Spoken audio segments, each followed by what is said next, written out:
Hello, good evening and welcome. Well, it seems like it's happening to us. 1 minute, we hear of an increment in utility tariff, and the other, we hear that there wouldn't be an increment any longer. Then there's also VAT on financial services, and the list goes on and on. And so, really, consumers, are we being taken for a ride? That's what we're seeking to get answers to tonight on PM Express. My name is Prince Minka, and you're welcome.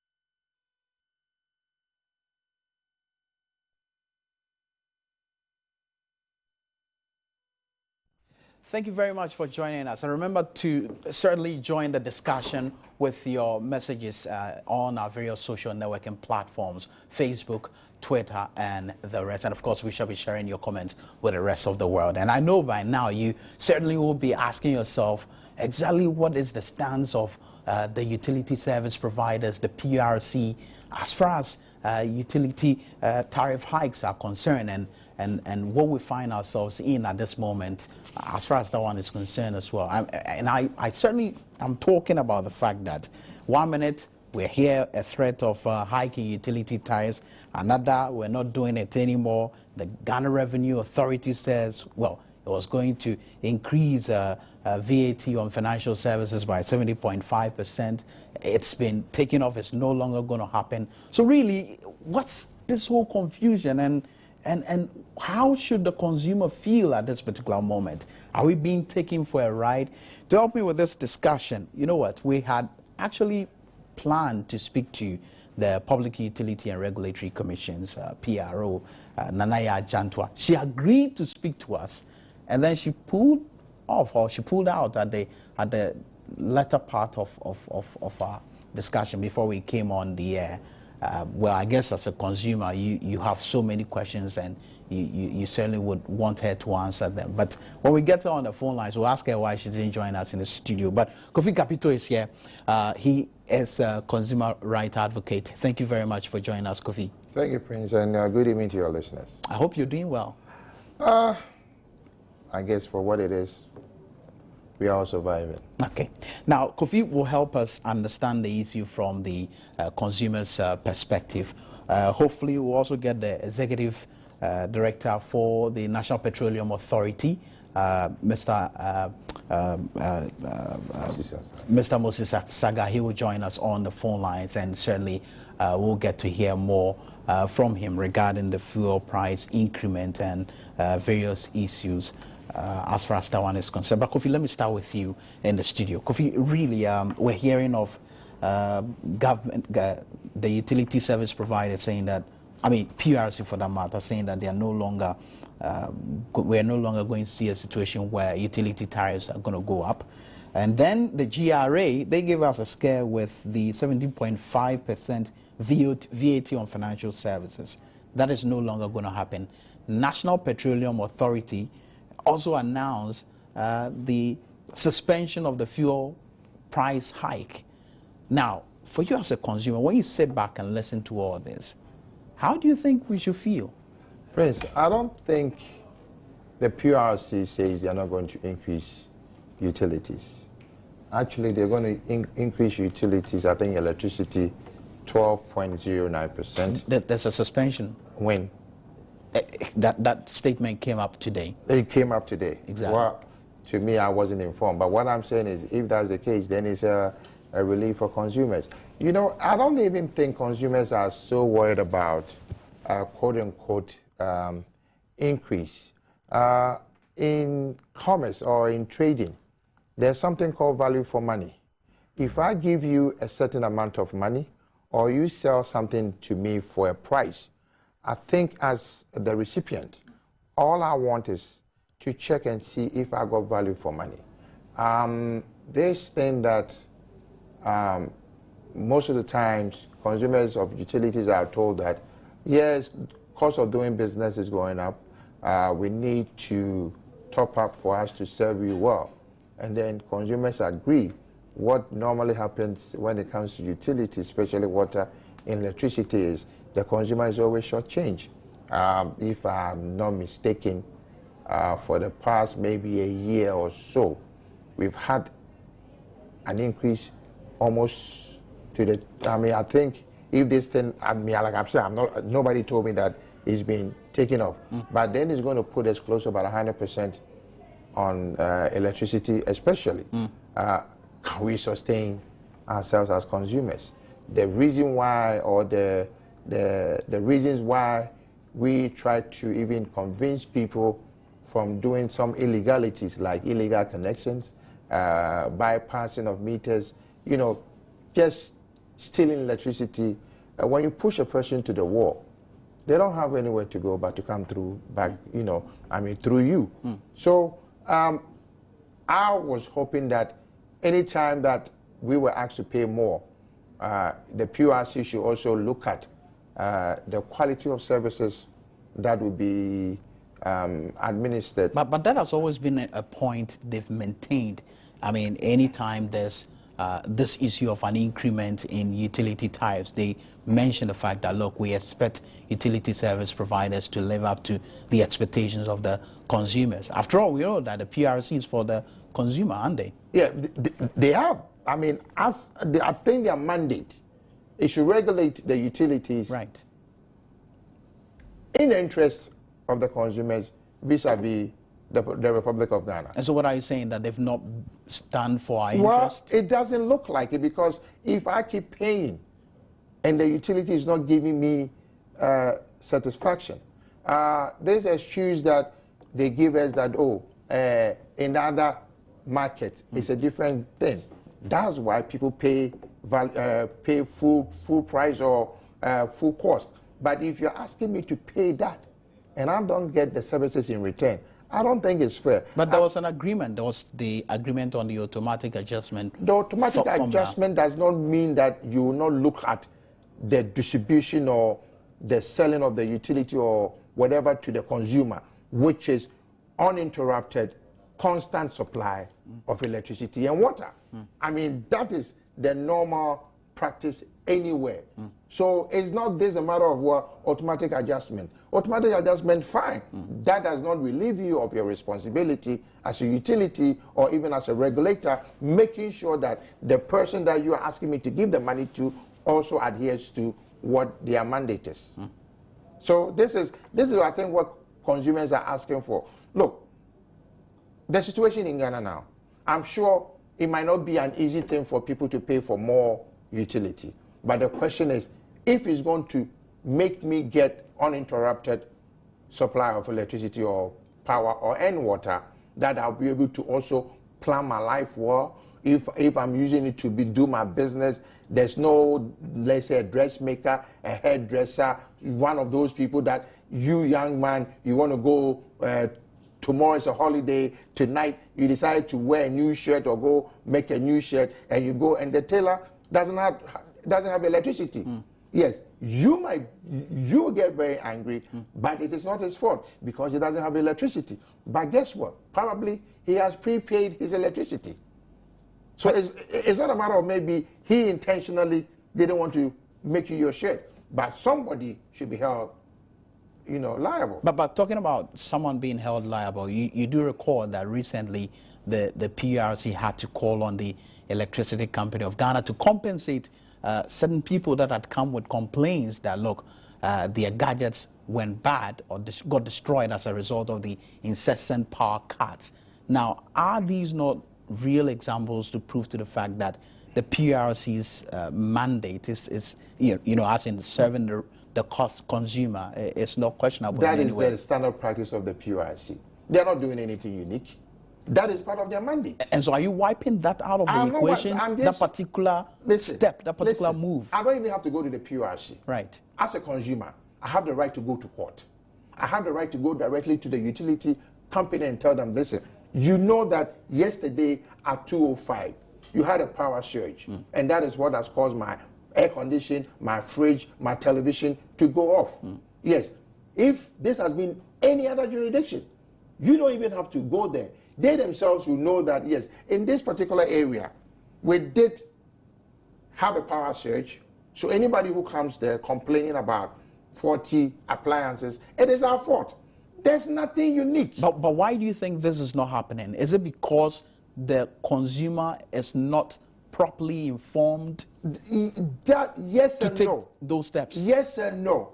Because even the information put out to the consumer, I don't think it's fair. When you are telling me that when my light go, my appliances get damaged, yes, okay, I should go to the utility people, okay.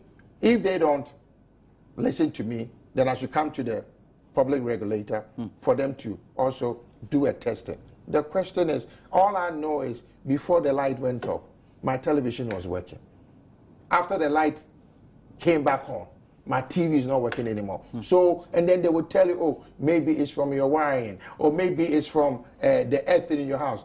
For crying out loud, for the past 3 years, when I don't have any power surge, my appliances don't blow up. So what other scientific evidence do you need? Okay, it's just like me telling you that, oh, when I came here, or when I come here, you promised to give me water, and I came and you didn't give me water. But you told me that when I come, you give me water. The issue I want the PRC to do is, yes, their mandate is to look at tariffs adjustment, whether upward or down, okay? But the question is, are they also looking at the worries of the consumer getting uninterrupted? Let me emphasize on the word uninterrupted, not sometimes, not maybe. And don't use this low shedding as an excuse. I am talking about proper doomso. Low shedding is not doomso.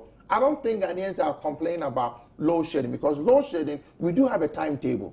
You know when your light goes on. But there are those who say it's difficult to decipher, between or differentiate between but if there's when a the load shedding exercise is on and that says that from 9 o'clock tonight till 5 o'clock in the morning, my light should go off. It should come back at 5:01 in the morning. I know that. Okay, but when my light is supposed to be on from 9 p.m. to 5:01 and 9:30, I don't have electricity, that is not load shedding. That is doomso. That is what most Ghanaians are worried about. The planning. If I know that, look, by tomorrow morning, 6 o'clock, I won't have electricity. You think when I go home, anything that I need to iron, I won't iron it before the break of dawn, so that I have an iron shed tomorrow and an iron because transit. you are informed. Because I'm informed. Right. But when I go home and nobody has told me, and on a day like this, there's no tender, there's no hurricane, nothing of that sort, and then by 6 o'clock in the morning, I don't have electricity, people get pissed off. But Kofi, you've been advocating for consumers for a couple of years now. I know how you started and all, and the level of advocacies you've done over the past years. But tell me, really, when it comes to the issue of unannounced power cuts, how do we determine that? I mean, speaking as a consumer, how would you know that this is going to happen? Because you don't know. When you're not getting the information. No, that is the job of the public. How do you get the information? What I'm saying is, when it's not coming. We have a regulator. Because that's the situation. We have a regulator. Its mandate is to be the betweener between the utilities and the consumers. Any communication from the utility or from the consumer should come to the public regulator. Right. It's as simple as that. So it is the job of the public regulator, as they are telling us, or they were telling us to pay additional amount for energy and water.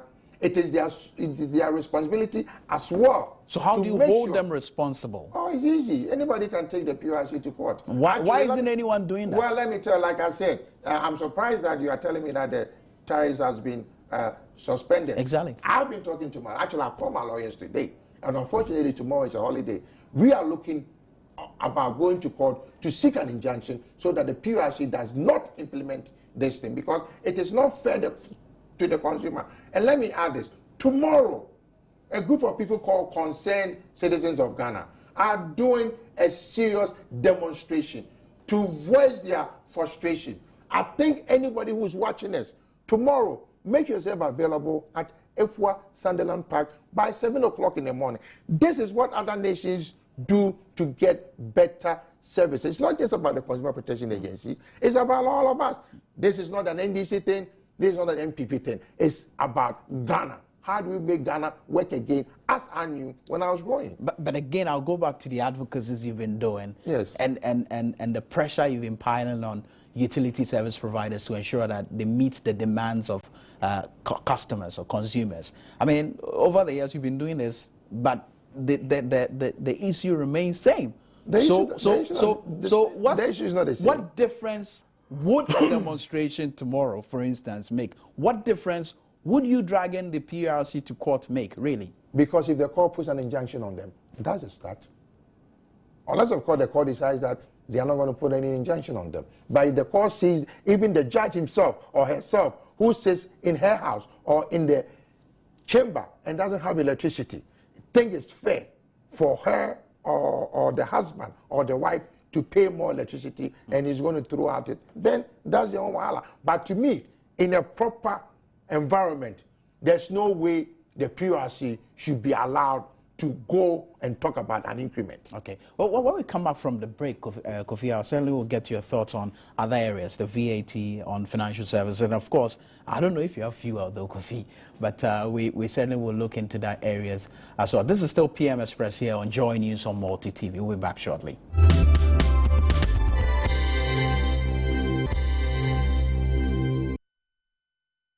Much for joining us here on PM Express, and we're in the studios with Kofi Kapito. He's the CEO of Consumer Protection Agency, and we're talking about the Ghanaian consumer, whether he or she has been taken for a ride. Now, before the break, we were actually looking at the PRC and how far it can go to advocate or really stand for the consumer. Now, let's move to other areas in as much as we talk about the consumers, and I certainly would want to touch on what we all experienced recently, the fuel shortage that hits the country. Well, Kofi, how did that come to you? Let me say, I was aware of the situation because I was engaged by the MPA and a few other people for us to look at the situation. The issue was a little misunderstanding. I would say, coming from the BDCs, I agree with them. They are business people. Mm. They are in to make profit. So if you owe them, you pay or you forget it. Mm.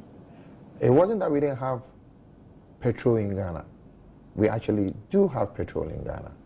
But the BDCs were also in a fix whereby their creditors, I mean the bankers that were issuing them LCs, were refusing to issue them any LCs for the fact that they owe the banks and the government also owes them. Hmm. So that is where this whole brouhaha, I guess, is more of there wasn't very much seriousness given to the BDCs when they, as far back as about 2 weeks ago, they started hinting that if government does not pay them those monies, this is going to come. Okay, Kofi, let me just hold you on there. I'm told that Nanaya Jantwa is on the line. She's the PRO, Public Utility Regulatory Commission. Nanaya, thank you very much for joining us on PM Express. You're welcome. Please, I'm not a PR, I'm the PR director. PR director, Public Utility and Regulatory Commission. Tell us a bit more about how you've been fighting for the Ghanaian consumer, and then we can move on to what's happening recently with the utility tariff hike. Before we even get there, how far have you been fighting for us, the consumer? Our law enjoins us to protect the interest of the consumer. And in all the decisions that the Commission takes, as far as utilities are concerned, one of the key decision variables impinges on the protection of the consumer. And I mean, sometimes we all know that even when tariffs are supposed to be increased, we don't pass it on. We resolve complaints for consumers who have issues that have not been resolved by the utility service provider. And any issue that is concerns the service that the consumer is not satisfied with, once we are aware and it comes to our notice, we deal with it. For instance, in Kumasi, there was this issue of the AFLS, that's the automatic frequency reschedule mechanism that was there. And we managed to get the utility service provider to move it to another place so that the situation will be normalized. Now, lately we've been introduced to the automatic adjustment formula. Now, tell us how that has really helped in your work in terms of ensuring that the consumer is protected. The automatic adjustment formula is a type